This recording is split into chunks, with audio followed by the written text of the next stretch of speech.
All right, now to give us more updates in terms of what, of course, is happening in Russia at this moment, we're being joined by retired Colonel David De Roche, who is also a professor at the Near East South Asia Center for Strategic Studies, the National Defense University, and he's joining us live from Washington.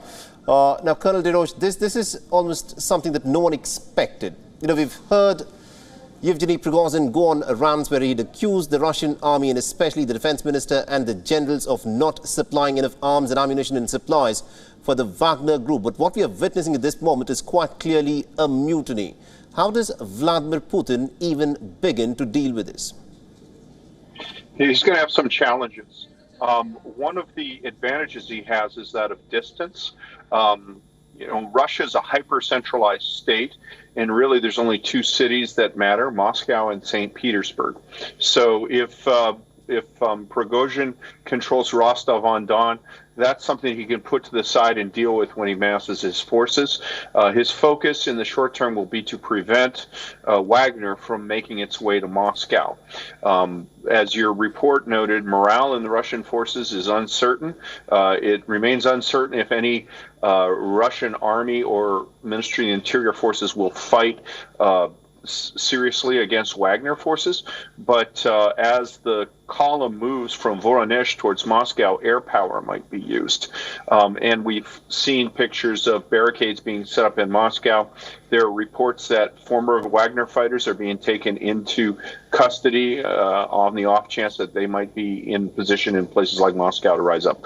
So what Putin does in the short term is control Moscow, and then in the longer term strikes back against Wagner. Very interesting, and also considering the fact, you know, the history of Yevgeny Prigozhin and Vladimir Putin, both of them reportedly had a pretty good equation with each other. Now, Yevgeny Prigozhin was said to be earlier the chef of Vladimir Putin, who also went on to later head the Wagner mercenary group. Do you think some kind of negotiation could happen from here on, or has the Wagner chief crossed the point of no return? They've crossed the point of no return. I mean, you know, what happened was about a week ago, the Ministry of Defense put out orders saying, okay, enough of this fighting back and forth. There had been reports, you know, a Russian army colonel had been taken prisoner by Wagner and was beaten up and confessed on camera to ordering guys to fire on Wagner. This was just unsustainable. So there was a general order saying that all of the private military companies, all of the mercenary groups had to go under the control of the Ministry of Defense. That, I think, is what precipitated this, because Prigozhin realized if he lost his army, he'd probably very soon lose his wealth and maybe his life. There isn't a possibility for a negotiated settlement that leaves Putin in power with a Ministry of Defense that has the ability to against Wagner. Either Wagner will win or Putin will win.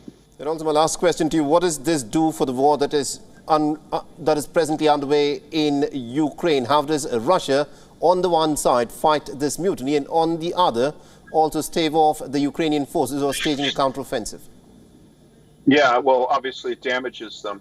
I mean, what would be really interesting here is that if there is going to be open conflict, so far there's been very little of that, just, you know, like a few aircraft and a fuel depot.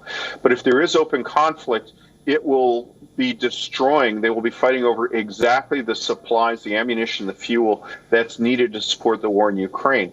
So the frontline Russian forces in Ukraine are being hollowed out. They won't be able to get ammunition, fuel, food, resupply of any sort.